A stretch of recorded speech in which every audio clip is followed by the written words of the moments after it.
Mesdames et messieurs, bonsoir. Merci de nous rester fidèles. Nous en sommes à notre forum d'échange. Ça se discute.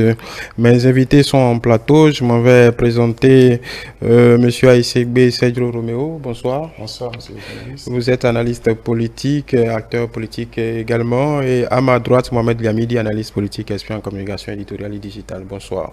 Bonsoir François David, bonsoir Roméo, bonsoir téléspectateurs. Déjà ravi de vous retrouver. Ça fait un bail. Ah oui, vous avez tout fait pour faire ma rentrée télévisée. On espère vous revoir plus souvent. Ça fait un bon moment. Voilà. Nous allons parler de cette problématique de la vie chère et nous intéresser déjà, on va dire quelque peu, pour bien choisir mes mots, à la partie des partis politiques, parce que jusqu'à l'heure où on parle, peut-être à l'Assemblée nationale, l'interpellation du parti les démocrates.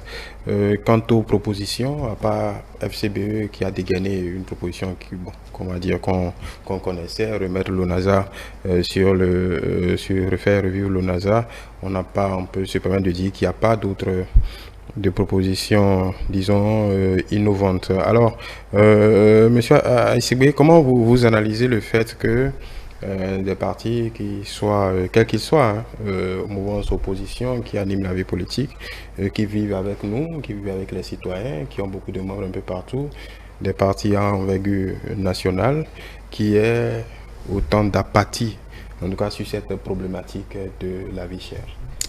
Merci beaucoup, monsieur Noumon. Je vous jure que je suis triste. Et je remercie Dieu et nos ancêtres qui vous ont inspiré ce thème par rapport à ce sujet brûlant de l'actualité nationale d'abord et de la vie publique et politique de notre pays. Mais tout de suite, ce que j'ai remarqué, c'est là où on a heurté nos pieds. C'est vrai, on a voulu améliorer le système partisan, on a voulu redonner une autre dimension à la participation à la vie politique et publique de notre pays. Mais on a tout fait d'oublier ce au cours de quoi la politique se mène. La politique, elle est menée autour de l'effort par certains citoyens éclairés de rendre la vie facile et vivable à la masse. Et donc, les regroupements politiques doivent se baser sur des idéologies et aussi des missions claires. Nous avons peut-être sûrement quelques problèmes techniques. En attendant de revenir à vous, je vais donner la parole à Mohamed Liamidi. Mohamed Liamidi, est-ce qu'on a tenté de dire, comme d'habitude, c'est au gouvernement, même si c'est au gouvernement que revient la charge de trouver des solutions, qu'en est-il des partis politiques? Évidemment, vous savez, les partis politiques, tout comme les hommes qui les composent, en temps normal, en tant que politique, devraient et doivent porter les débats qui existent dans la société. Et comme on peut le constater en termes de débats qui préoccupent tout le monde, en termes de situation qui préoccupe tout le monde actuellement et depuis un bon moment, se trouve la question de la cherté de la vie. Et il aurait été bien qu'on voit nos partis qui veulent... En réalité, quand on fait de la politique c'est quoi? C'est se soucier du bien-être de la population, de ceux dont on veut solliciter le suffrage, et en réalité, vouloir que globalement, le pays que l'on aime bien, et donc raison pour laquelle on veut le diriger, vouloir donc que le pays là progresse, vouloir donc que la situation s'améliore pour les citoyens qui vivent dans ce pays-là. Et donc, à partir de ce moment, ce qui devait préoccuper les hommes politiques, acteurs politiques, les membres des partis politiques, tous ceux qui aspirent au suffrage, tous ceux qui aspirent à diriger, quelle que soit l'obédience politique, que ce soit de la mouvance, que ce soit de l'opposition, ce qui devait les préoccuper, c'est de proposer des solutions à ces problèmes-là que vivent les populations au quotidien, qui peuvent être dans le présent, qui peuvent être dans un futur immédiat et qui peuvent être aussi des solutions d'avenir. Et le plus souvent, Dieu sait que les problèmes, c'est d'abord, la préoccupation, c'est le présent et le futur immédiat, avant de voir en termes de perspective le futur bien lointain, c'est-à-dire qu'en sera-t-il des générations à venir. Et quand on comprend la chose de cette manière et qu'on se pose la question, bon, comme excuse, on est souvent tenté, ou ils sont souvent tentés, les partis de la mouvance, de dire que, étant donné qu'eux, ils sont déjà dans l'action, étant des partis de gouvernement qu'ils sont dans l'action, et donc que eux, ils gouvernent, ils sont dans l'action, on peut supposer alors que les solutions que propose le gouvernement ou les réponses que propose le gouvernement, fût-elles petites ou moyennes ou adaptées, sont des solutions aussi de ces partis, plus ou moins. Si ça ne vient pas originellement de ces partis, c'est qu'ils y adhèrent, et donc ce qui est fait là, c'est aussi fait en leur nom. Ils en sont aussi comptables, et donc ils peuvent dire que c'est leur proposition. Mais néanmoins, on doit les voir se prononcer par rapport à la situation pour, à tout le moins, qu'on se rende compte que cette situation-là que vivent les populations, ça les préoccupe. Parce que ceux qui sont dans l'action, ceux qui sont dans l'action, qui sont le gouvernement, ne sont pas de facto, c'est-à-dire qu'en phase très exactement avec les idées ou les débats qui se mènent à l'intérieur des partis. Les débats se mener à l'intérieur des partis pour que les propositions soient versées au gouvernement. Maintenant, quand on prend les choses de cette manière, l'un dans l'autre, ce qu'on peut dire, si on peut trouver cette excuse ou cette parade à ceux de l'opposition, de la mouvance, pardon, j'allais dire, on ne peut pas comprendre qu'il y ait en face de ceux qui gouvernent une opposition, et là je ne m'attaque à personne du tout, mais je parle de la question de l'équilibre dans un système où il y en a qui gouvernent et les autres qui contrôlent, et ce contrôle passe aussi par le fait de faire des propositions pour dire que si c'était nous, telle situation qui ne va pas, nous allons proposer telle. C'est de là déjà que les électeurs ou les potentiels électeurs ou les populations verront quelle est la différence entre ceux qui sont en action et ceux qui sont en action et ceux qui sont de l'autre côté. Quoique on le dit souvent, ceux qui sont aussi de l'autre côté semblent mieux voir que ceux qui sont en action, quitte à ce qu'ils arrivent sur le terrain d'application et se rendent compte que les solutions qu'ils proposent ne sont pas forcément les plus idoines. Voilà, monsieur Aïsségbé, quelques difficultés techniques nous ont empêché de vous entendre tout à l'heure. Vous aviez la parole. Merci beaucoup. Je remercie mon vis-à-vis. Je pense qu'il est allé dans le sens où je pourrais bondir. Sauf que je reviens sur un fait, tout à l'heure, que je disais, qui est le fait que le problème, en réalité, par rapport à ce sujet, à ce problème qui se pose, où le silence fait beaucoup plus de bruit du côté des partis politiques, qui, par vocation, sont censés être les premiers, je dirais, les premiers organes même de l'existence de la société, à pouvoir remonter et l'utiliser à bon escient, que si c'est tant est que vous êtes de l'opposition, et aussi un tremplin pour le parti au pouvoir ou les partis de la mouvance présidentielle de pouvoir jubiler et d'expliquer le phénomène. Mais ce n'est pas le cas jusqu'à ce qu'on remarque ce que nous remarquons aujourd'hui, parce que dès le départ, les partis politiques auxquels nous faisons face aujourd'hui, ceux que nous intéressons directement, qui par leur silence ont brillé d'absence sur la scène, ne sont pas sur l'actualité par vocation de ce que nous appellerons défendre la vie sociale et publique. Vous m'excusez, dans le langage des communs des partis politiques béninois, on retient très souvent ce langage. Un parti politique naît pour gagner le pouvoir et l'exercer. C'est le langage qu'on entend dans tous les partis politiques béninois. En même temps, c'est le but. Justement. Mais en réalité, à la base, pour les leaders éclairés, le parti politique se constitue sur fond de vie réelle d'une société où des leaders éclairés se mettent en place et s'organisent pour défendre les intérêts de cette société-là. Mais ce n'est pas le cas ici. Aujourd'hui, beaucoup vont à tel ou à tel, et vous voyez la mouvance, je vais vous parler du mouvement des démissions de tel à tel, pour aller dans la petite classe de la bourgeoisie locale, c'est-à-dire là où on aura le bien-être. Et par rapport à ça, lorsque quelqu'un est bien nanti dans un parti politique, que ce soit de l'opposition de la mouvance, puisqu'il y a financement public des partis politiques aujourd'hui, cela permet à celui qui est déjà bien loti dans les partis politiques de ne pas sentir directement ce que la population sent jusqu'à ce que les tons montent aujourd'hui.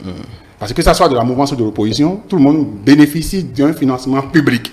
Oui. Je suppose que dans ce cadre-là, ça veut dire que les cadres de ces partis politiques, qu'ils soient élus ou non, dès qu'ils sont responsables dans leur parti politique, ils ont des revenus mensuels. Bon, pas forcément des revenus. Pas forcément des revenus, mais des activités. Ce n'est plus forcément eux qui doivent aller vers les populations pour qu'ils cotisent ou un truc comme ça avant d'exercer. Donc, que la population mange à sa faim ou pas, eux, ils sont quand même d'une certaine manière exemptés de cette souffrance-là de la population. Est-ce qu'ils sont réellement si indifférents? Je dirais qu'ils sont indifférents parce que vous avez fait le constat, vous qui êtes les yeux et les oreilles de la population, et vous avez posé la question au bon moment, parce que la mouvance présidentielle justifie par les actions sociales menées et l'augmentation de salaire et autres, et que le citoyen justifie par le fait que tel ou tel produit de première nécessité pour sa survie à prix, et que malgré l'augmentation, il ne sent pas sur sa vie. C'est au parti de l'opposition de bien justifier cela, peut-être pour négocier une augmentation davantage des salaires, ou bien... Oui, justement, la FCBE demande une nouvelle augmentation de salaire. Oui, mais est-ce que le problème, justement, si c'était pris à cœur par les partis politiques, est-ce que c'est l'augmentation des salaires qui allait régler le problème? J'ai l'impression que ce que nous avons en face, c'est que par rapport aux millions de béninois que nous faisons, la récolte qui a été faite, la gestion de la récolte, ou bien la culture en bonne et due forme n'a pas eu une bonne politique ayant produit nécessairement la quantité dont on a besoin. Vous vous souvenez le gouvernement a pris toutes les dispositions. Le gouvernement peut aujourd'hui se justifier en disant qu'il a bloqué les fuites informels de ces produits vivriers pour éviter justement qu'on en arrive là. Mais lorsque le gouvernement dit qu'il n'en a fait que les cultivateurs ou bien les producteurs disent « Ok, nous avons obéi, mais voilà qu'aujourd'hui, ça ne suffit pas.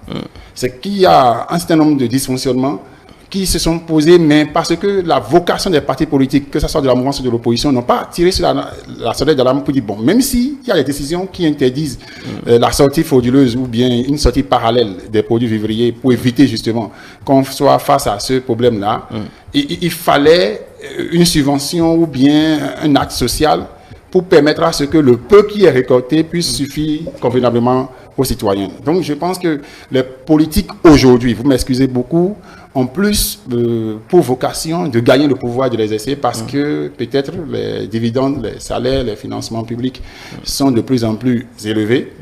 Et on pense que c'est déjà la manne pour beaucoup de personnes, c'est que être dans un parti politique et être à une position réglée, c'est sortir déjà du chômage. Et quel que soit, comme on le dit chez ma maman, même si la cassa coûtait 10 000, le politique mangera et ses fils et ses filles vont manger. C'est à ce à quoi nous sommes en face aujourd'hui, il faut dénoncer. Il faut dénoncer, voilà. Est-ce que vous pensez que les partis sont si indifférents que ça? Est-ce que, à la limite, c'est de l'indifférence? Ça peut, c'est-à-dire que quand on fait la part... Bien juste, ils ont un déficit de réponse structurelle. L'indifférence que nous pouvons constater là, c'est l'effet. C'est l'effet de la chose. Mais quand il y a effet, c'est qu'il y a d'abord une cause. Et donc, nous ne voulons pas prendre l'effet pour la cause. Si l'indifférence que nous constatons, elle est là, on peut maintenant s'intéresser à la cause de ce que nous voyons comme indifférence. Parce qu'en réalité, c'est que première chose, les débats qui amènent les choix des élus, les choix de ceux qui vont diriger, les choix même que les populations font là, ce n'est pas forcément, ou je ne dirais pas de facto, ce n'est pas un choix tellement éclairé. Ça ne se, c'est pas parce que on mène des débats, ce n'est pas parce que c'est pas sur la base des propositions, c'est pas sur la base des programmes que le parti propose que les choix sont faits. On sait, en tout cas jusqu'à récemment, ce n'est pas sur la base de ce que tel ou tel parti propose que le choix se fait. C'est sur beaucoup d'autres facteurs que nous connaissons tous, entre autres et l'argent, entre autres les proximités, entre autres telle personne connaît tel est bien positionné dans tel. Donc, voilà les raisons. Ce n'est pas par rapport aux difficultés ou aux aspirations de ces populations-là, selon les circonscriptions et sur le plan national, que les choix des élus se font. Et donc, à partir de ce moment, on peut constater ce qu'on constate là. Ça veut dire quoi? Ils ont beau avoir fait maintenant. Bon, le moment venu où il faut faire l'opération et on va poser sur la table l'intrant et on va espérer avoir le résultat au bout du compte. C'est aussi simple que ça, on peut le dire comme ça. Maintenant, s'il en est ainsi, c'est aussi parce que dans la réalité, jusqu'à ce que le constat du contraire se fasse, le programme même des populations, là, et des partis en question, c'est où? Union progressiste, a priori, on peut l'entendre comme une formation politique qui veut et participer à l'élaboration du progrès, du sens qu'aura le progrès pour les Béninois. On peut l'entendre comme ça. Le bloc républicain, je dirais, peut-être que pour eux, tout ce qui doit se faire dans la République doit se baser sur les valeurs républicaines et tout, encore que les autres ne sont pas moins républicains.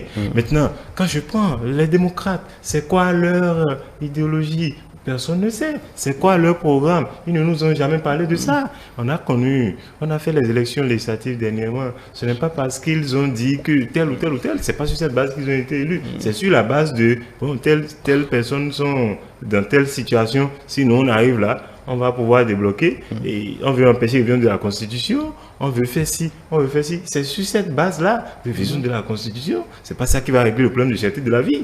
Révision de la Constitution, c'est pas ça qui va régler le problème les gens n'ont pas ce qu'il faut pour s'acheter un casque et donc porter casque, se mettre en sécurité. Et donc voilà des questions. Bon, en même temps, les partis de l'opposition sont dans leur rôle que de dénoncer, d'adjoindre leur voix à ceux qui dénoncent, encore que là, à ceux qui sont... Encore que là, ils n'ont rien dénoncé. Oui, bon, ils ont interpellé le gouvernement au Parlement. Ce n'est pas une dénonciation. Oui. Interpeller le gouvernement, question orale au gouvernement. Les questions là, ça fait quoi? Vous avez interpellé le gouvernement. Mais ils sont dans leur rôle. Ouais. Donc le monsieur viendra, le gouvernement viendra répondre à la question et c'est tout. Est-ce que la réponse à la question est la réponse à la cherté de la vie?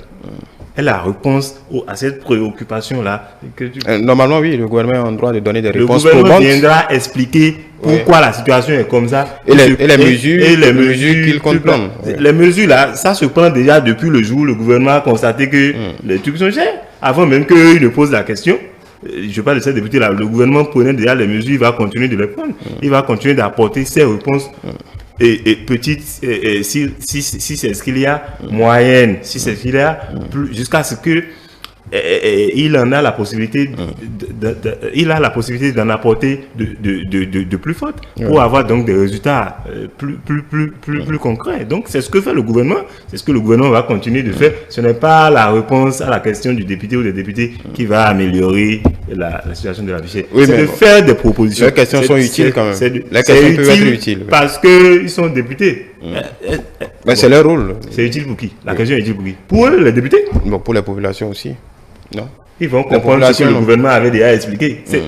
Quelle explication le gouvernement ira donner à part l'explication que le ministre avait déjà donnée? Moi, je ne vois pas. C'est pour dire quoi? Rien n'existe. Si eux, ils avaient un programme, le programme allait s'appliquer s'ils étaient au pouvoir. C'est le moment de sortir pour dire que si nous, on était là, voilà ce qu'on pense faire. Voilà ce que nous avons constaté.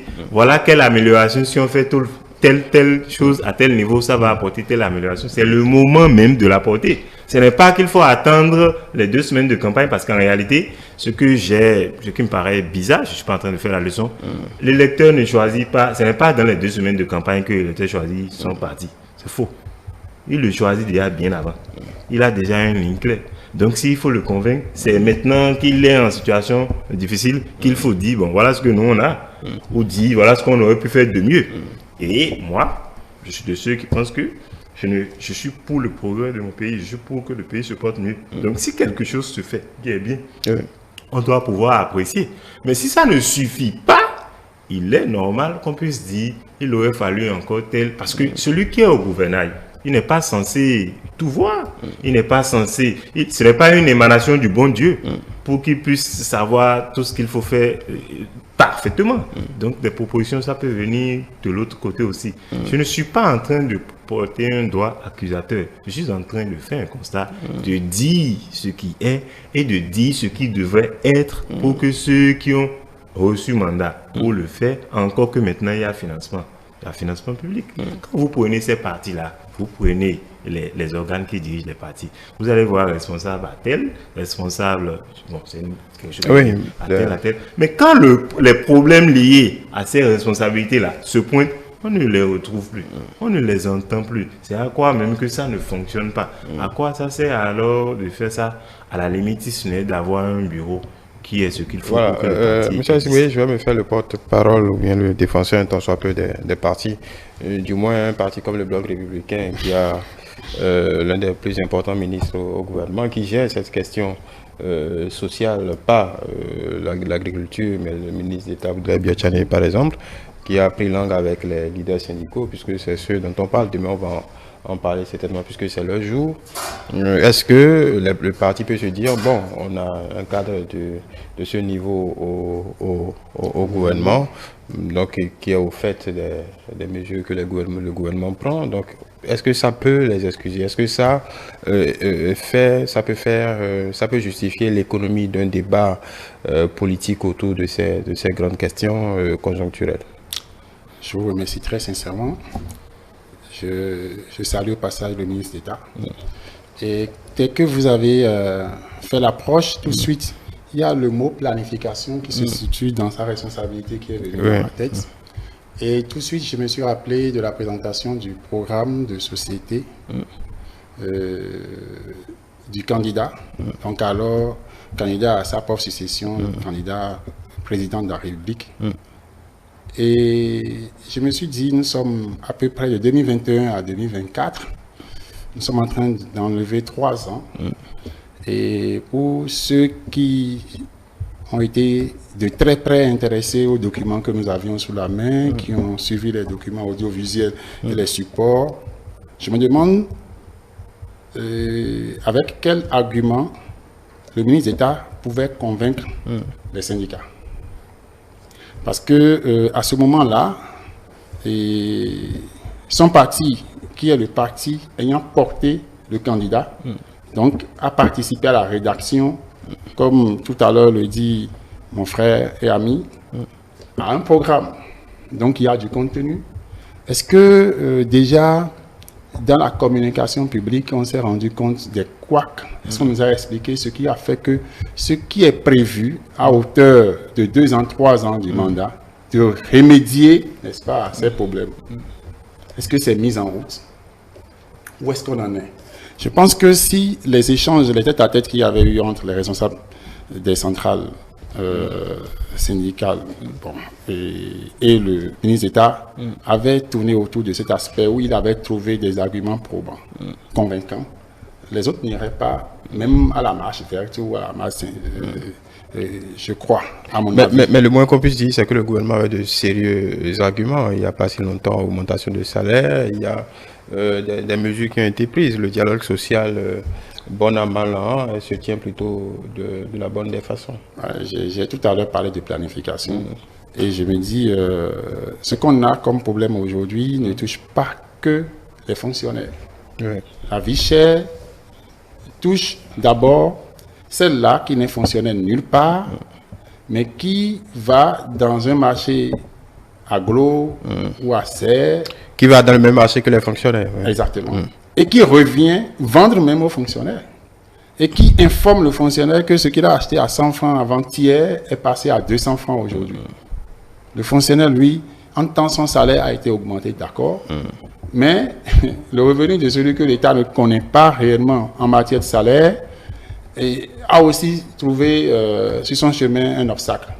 Alors, la planification part du fait que, bon, au niveau de la gestion réelle du programme, si le parti politique Bloc républicain ou le parti, c'est de ça qu'il s'agit par rapport à votre question, si le parti veillait dans cette commission mise en place sur le côté de l'agriculture, je précise les mots, par rapport à la rentabilité, à la production, si tant est que l'idéologie républicain, qui est une partie de la vie sociale d'un homme à visage humain, puisque quand on parle d'un républicain, on parle en réalité des libéraux.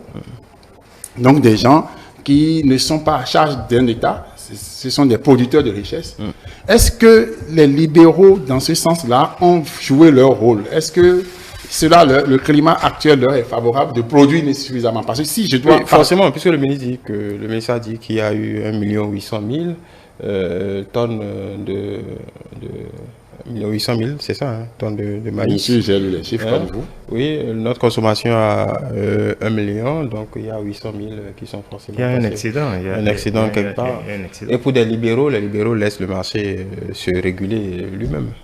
La politique même de notre pays, économique de notre pays, elle est libérale. Et je viens sur le principe. Ça me fait plaisir que vous ayez apporté ces éléments-là. Et nous sommes en train de dire, je suis en train de répondre en tant que républicain, ce que j'attendais du ministre. Maintenant, dans son rôle au gouvernement, ici nous avons et les libéraux et les progressistes, donc socialistes. On est d'accord. Donc, dans ce sens-là, l'équilibre devrait pouvoir se sentir. Bon, pas forcément. Pas forcément. Je ne pense pas socialiste. Encore que les progressistes servent plus, je veux dire, la gauche. On est d'accord, puisque nous sommes calqués sur le principe français. Oui, bon, on peut supposer aussi que c'est plutôt le centre-gauche, c'est-à-dire la social-libérale. Donnons ça, ce qui est sûr. Allons-y, il n'y a pas de problème. Dans tous les cas, ça prend en compte lui-même. Aujourd'hui, c'est UPR. Donc, le sens, là où je trouve l'équilibre, c'est que le débat à l'interne du gouvernement aurait pu même suffire si l'équilibre est fait par rapport à l'idéologie portée au départ par le chef de parti et coordinateur qui est à la coordination du gouvernement, de régler un certain nombre de questions sur lesquelles même les démocrates n'auront plus d'arguments.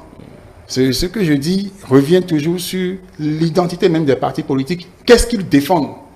Maintenant, si les partis politiques, lorsque les individus sont nommés au gouvernement, ne portent plus en réalité l'idéologie de leur parti, mais veulent ne serait-ce que défendre le gouvernement, c'est autre chose. Ou bien mettre en musique l'action du gouvernement. Oui, mais l'action du gouvernement... C'est pour ça qu'ils sont nommés. L'action du gouvernement est de faire du hautement social. Ça a été déclaré par le chef de l'État le jour où il prêtait serment. Mais c'est pas d'aller distribuer le maïs aux gens. Non, en réalité, il n'est pas question qu'on aille distribuer quoi que ce soit, qui que ce soit. Au contraire, on demande l'accessibilité des produits.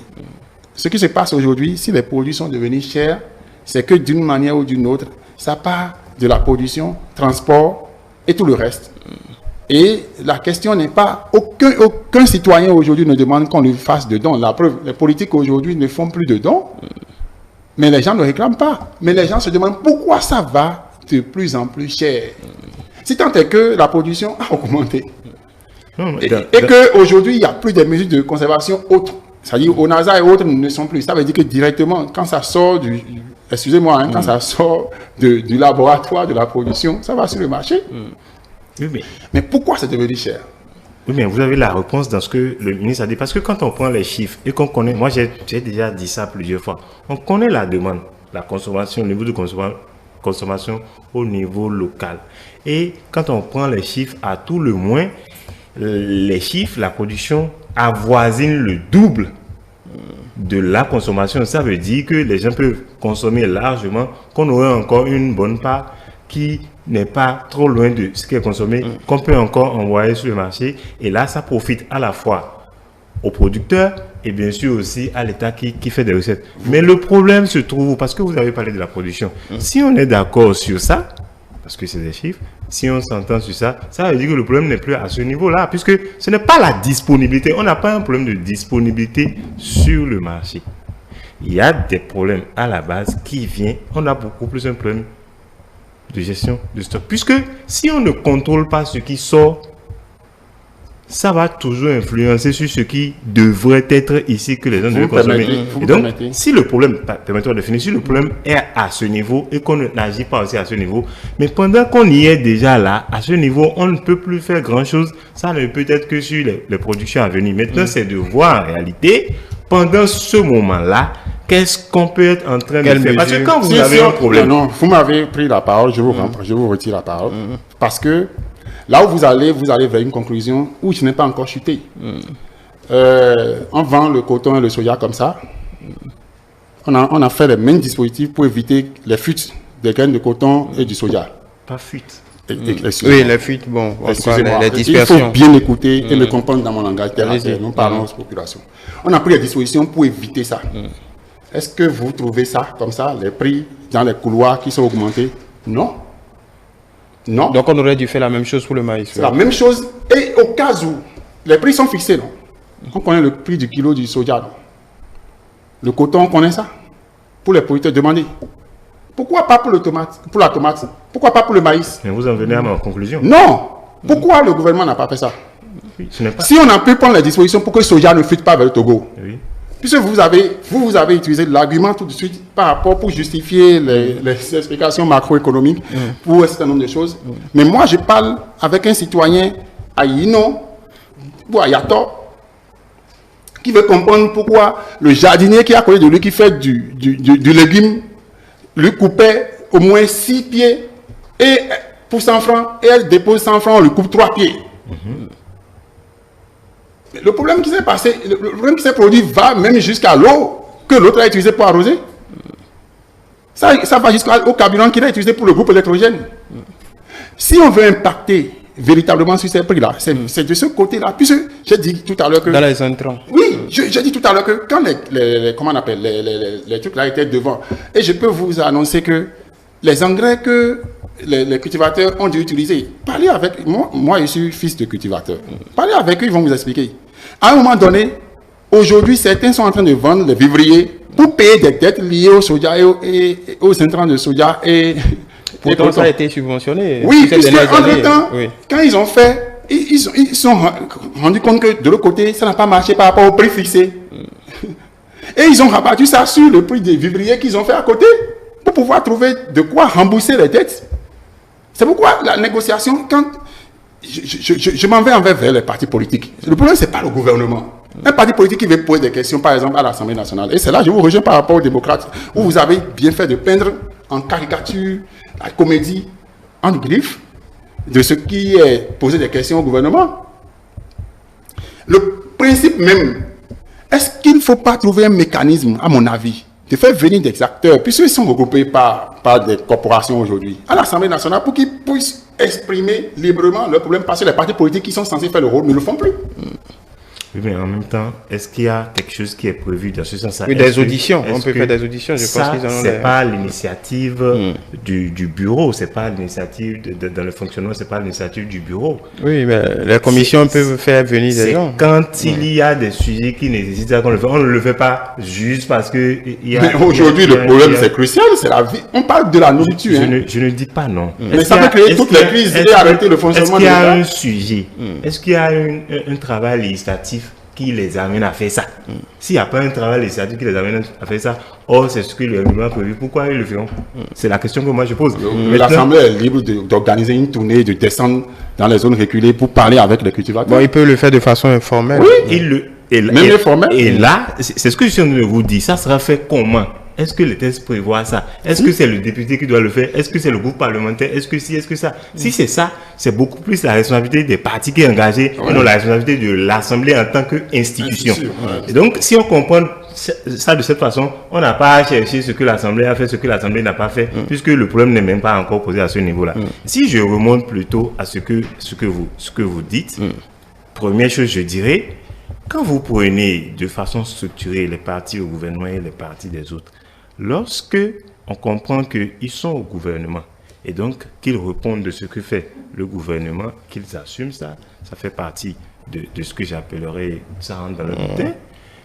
Grosso modo, pour faire la caricature, on a sur ce sujet. Le minimum au moins, c'est qu'ils défendent au moins ce qui se fait. Oui, et là encore, ils sont totalement absents. Oui, donc finalement, c'est à croire constat... qu'ils ne puissent, non seulement ils ne peuvent pas proposer, quand on regarde très bien encore ce qui se fait, ils ne peuvent pas le faire. Voilà.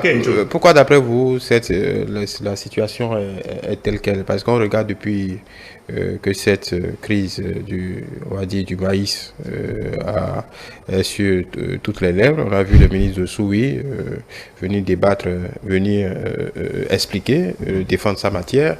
Mais bon, c'est tout. Hein, le côté. C'est ce que je dis. Oui. Puisque les partis qui doivent prendre le relais les partis ont plus de moyens pour informer. Ils ont l'organisation, les dispositions, ils ont dans leur truc là, dans leur fonctionnement, dans leur organisation, pour, excusez-moi, mieux informer ceux qui ont besoin d'informations, qui sont les populations. Mais là encore, ils n'arrivent même pas à le faire. Donc le problème est encore à deux niveaux.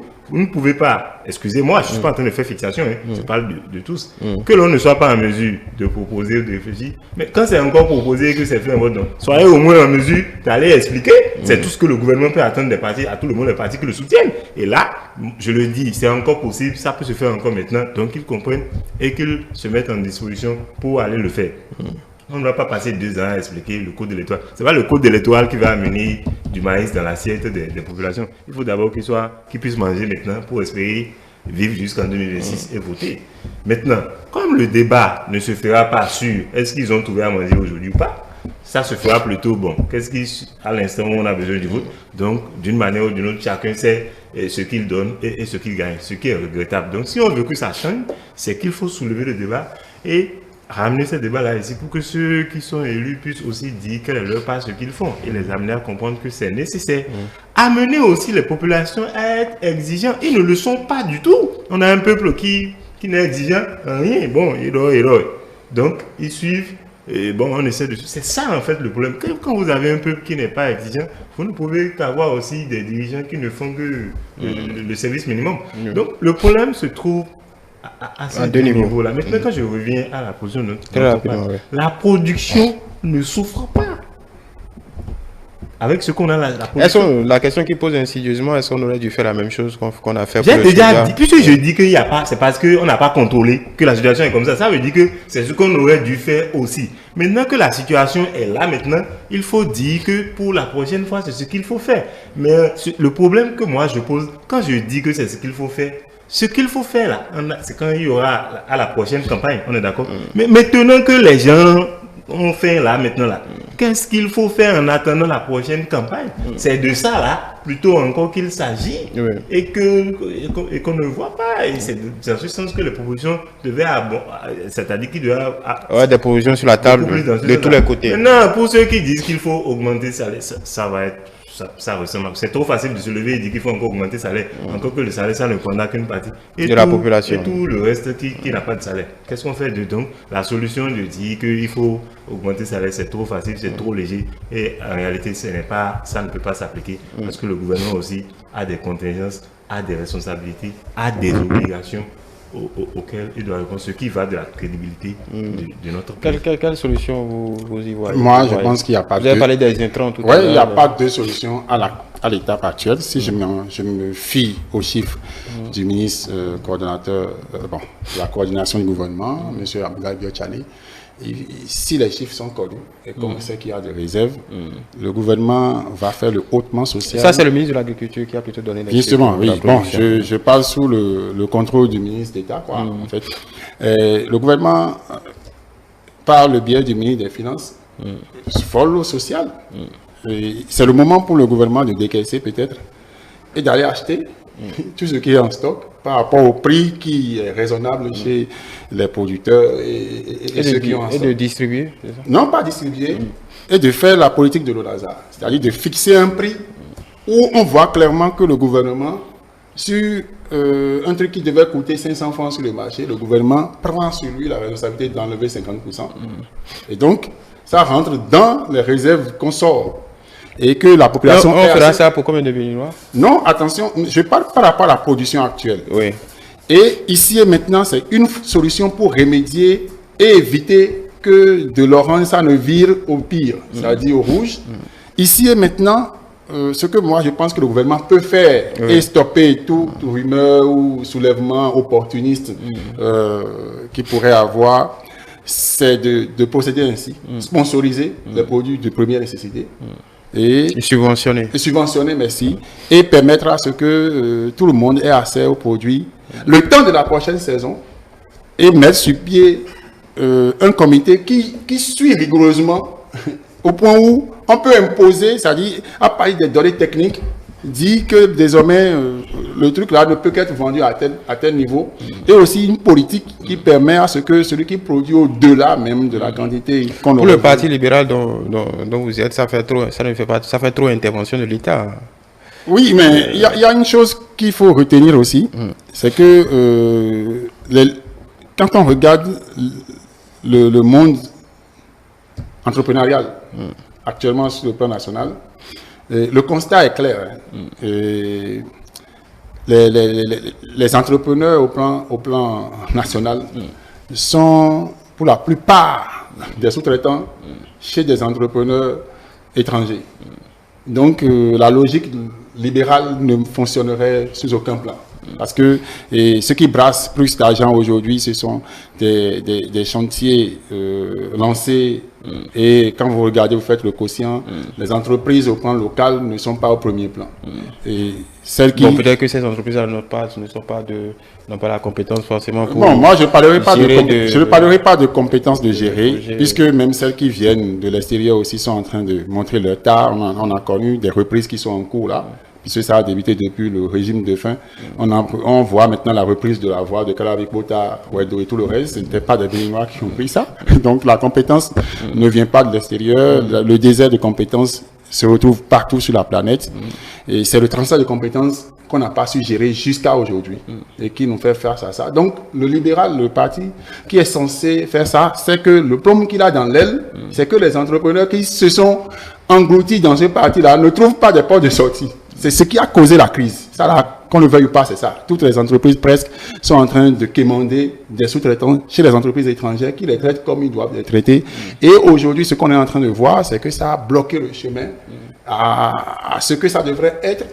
Et donc, tout le monde se rabat sur le minimum pour survivre et non pour vivre.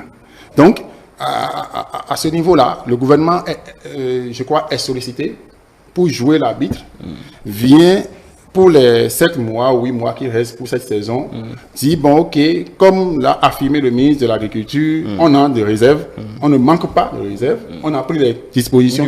On a produit suffisamment. On a produit suffisamment, on a pris les dispositions pour que ça ne sorte pas, parce que qu'on ne vienne pas nous dire que ça sort, parce que le gouvernement est garant des limites. Donc quand le gouvernement même vient dire que ça sort, c'est que notre sécurité, sur le plan de sécurité, ça ne marche pas. Donc, on a pris la décision que ça ne sorte pas, donc la quantité elle existe. Là où ça se trouve sur le territoire. Et dans le même temps qu'on a surveillé pour d'autres spéculations, on a des producteurs qui étaient vent debout, un parti politique qui a surfé là-dessus, oh là là. C'est pourquoi jusqu'à présent, moi, je n'ai pas fait allusion aux démocrates et autres. Parce que sur les questions qu'ils ont posées, je n'ai même pas voulu prêter attention à ça, vous m'excusez. Parce qu'eux-mêmes, ils ne savent pas pourquoi ils sont élus. Mon frère l'a déjà dit, et moi, si je ne suis pas revenu là-dessus, c'est que j'adhère à 100%. Puisque d'une manière ou d'une autre, je les voyais déjà défendre les cultivateurs dans ce pays, laisser les vendre où ils veulent leurs produits et tout le reste. Et c'est vous qui venez demander au gouvernement pourquoi les trucs sont chers. Si tant est que le gouvernement aussi a justifié que la quantité est suffisamment là, et que c'est parce qu'il y a d'autres éléments qui ont fait que le prix a augmenté. Donc, qui décaisse l'argent, qui l'avance, qui subventionne, et que tout le monde ait assez. Nous qui avons 100 francs, 200 francs, nous puissions acheter le maïs qui coûte 500 ou 450 aujourd'hui. C'est moi mon souci. Mais dans le fond, il faut que les partis reviennent sur ce qui pousse un groupe d'individus à créer un parti politique. C'est pour trouver des solutions là où ils vivent, face aux problèmes qu'ils vivent. Et quand vous êtes arrivé à des blocs aujourd'hui, blocs qui s'imposent, et que ceux qui veulent manger chef, et qui a, excusez-moi le langage, et qui a un peu de moyens se placent à la tête, gère les autres comme il veut, parce qu'aujourd'hui il y a une manne qui descend. Franchement, ne pensez pas, une classe de bourgeoisie locale va se consolider, et la misère va s'installer chez la masse. Encore que ceux qui avaient dit qu'il faut laisser les gens vendre, c'est pas parce qu'on n'a pas empêché les gens de vendre où ils veulent, comme ils veulent. On a dit si vous voulez y aller, voilà le chemin pour y aller, pour qu'on puisse contrôler. Maintenant, s'il faut le faire pour le reste, comme on est en train de le dire, même si on commence par le faire là maintenant, puisque la mesure n'a pas été prise plus tôt, il y aura forcément une faille. Et la défaillance est déjà là, on la constate. Mais pendant ce temps, qu'est-ce qu'il faut faire? On ne va pas venir remplacer des trucs. Moi, je pense qu'il faut apprendre à dire la vérité aux Béninois. Badeglo, t'es trop dio. Manger autre chose en attendant, c'est aussi ça. Écoutez-moi, écoutez. Écoutez, si ce qu'on a là ne suffit pas, ce que vous donnez à vos enfants, c'est ce que vous avez. Donc si ce que vous avez ne suffit pas, vous managez. Donc si ce qu'on a ne suffit pas. Oui, on se rabat sur quoi? C'est en pratique, on se rabat sur quoi? On se rabat sur quoi? Regardez la pratique alimentaire. Mohamed Yamidi, on se rabat sur quoi? Après le maïs, pour le moment, c'est le riz, c'est autre chose. Donc ce qui est possible là, manger ça en le riz est plus cher que le maïs aujourd'hui. Non, attendez. je dis. Bon, il y a beaucoup de si variétés on veut de le contrôler, si on veut le, voilà, si on veut le faire, voilà la solution qu'il faut pour le faire. Si on subventionne à ce niveau-là, parce que c'est à ce niveau, c'est plus facile de subventionner. Quand vous parlez de subventionner maïs, vous savez comment le maïs atterrit sur l'étalage de la vendeuse de quartier, on peut pas contrôler. Donc quelque chose que le gouvernement ne peut pas contrôler, comment vous allez lui dire de subventionner ça? Le circuit formel pour que ça arrive sur la dame, on ne connaît pas. On connaît on doit connaître les grossistes, les répartiteurs. Je ne dis pas non. Oui. Là, si vous êtes d'accord que la formule ONASA ne marche pas, la question de la subvention ne peut pas arriver. Parce que pour que la question de la subvention arrive, ce n'est que pas une formule comme celle de ONASA. On a déjà dit qu'avec le libéralisme, cette formule, on n'y est pas pour. En tout cas, moi, je ne suis pas pour que l'ONASA revienne. Oui. Donc, à partir de ce moment, on contrôle, on est d'accord, mais pendant que le contrôle va donner le résultat qu'il faut, il faut qu'on soit en train ça, c'est la solution de vivre et de manger de quelque chose. C'est ça que moi je parle. Merci, Mohamed Lamidi. Lamidi. Que les partis, ceux à quoi on les invite, c'est qu'ils soient moins paresseux, qu'ils nous montrent qu'ils réfléchissent et qu'ils nous sortent les propositions. S'ils en avaient déjà, s'ils n'en ont pas, qu'ils continuent le travail et qu'ils nous... Pour finir, je vous laisse le mot pour nous sortir de ce... Oui, pour nous sortir... Oui. Bon, moi, je m'adresse toujours... Déjà, demain, c'est le 1er mai. Les syndicats... Qu'est-ce que vous entrevoyez? Bon, ils ont parlé de reporter leur marche. On ne sait pas si c'est demain ou une autre date. Bon, moi, je pense que déjà, demain, c'est d'office. Pour tout ce que les travailleurs veulent faire, laissez-les faire. Puisque l'État leur a donné de se reposer. Et ils décident de réfléchir à comment est-ce que le travail qu'on est en train de faire, est-ce que ça les mène à bon port et autres. Il faut les laisser tant que ça ne heurte pas la sensibilité de vivre ensemble dans la société. Je ne vous réponds pas, mais ce n'est pas dans la rue on réfléchit. Bon, maintenant, on peut réfléchir partout, parce que l'homme a la liberté de circuler, tant qu'il n'empêche pas l'autre d'exprimer sa liberté. Et donc, moi, je souhaite bon travail à ceux qui ont du travail aujourd'hui dans le pays, parce que c'est eux qui ont le repos demain, parce que sinon, en réalité, 1er mai, c'est presque permanent pour tous ceux qui souffrent et qui n'ont même pas de facilité à se procurer 1 kilo de maïs pour leur famille. Oui, bon. Demain aussi, 1er mai, c'est une date particulière pour... C'est l'anniversaire du chef de l'État. Ah bon, ça je lui souhaite... Vous apprenez. Ça fait 8 ans qu'il est en train de fêter en tant que président de la République et qu'il fasse que cette fête permette à chacun dans sa maison de manger du riz et de sourire et de porter... Il ne va pas venir vous distribuer du riz pour fêter son anniversaire. C'est sa fête, c'est sa fête. Si c'est aujourd'hui que vous le dites, pourquoi pas le faire? Merci. Non, il pourra le faire, un coup de pied suffit pour un chef. Merci de nous avoir suivis. Donc vous attendez du riz pour l'anniversaire du chef de l'État demain. C'est ça. Merci de nous avoir suivis. Merci Roméo Aïssegoué Sedjiro. Je rappelle que vous êtes acteur politique, analyste politique. Mohamed Lamidi, analyste politique, expert en communication éditoriale et digitale. Mesdames et messieurs, merci de nous avoir suivis. Pour retrouver nos échanges sur notre chaîne YouTube ETélé Bénin, notre site internet du même nom, notre page Facebook ETélé en direct, notre compte X ETélé Live, et continuez par nous suivre via notre application ETélé Bénin, ETélé avec vous, pour vous.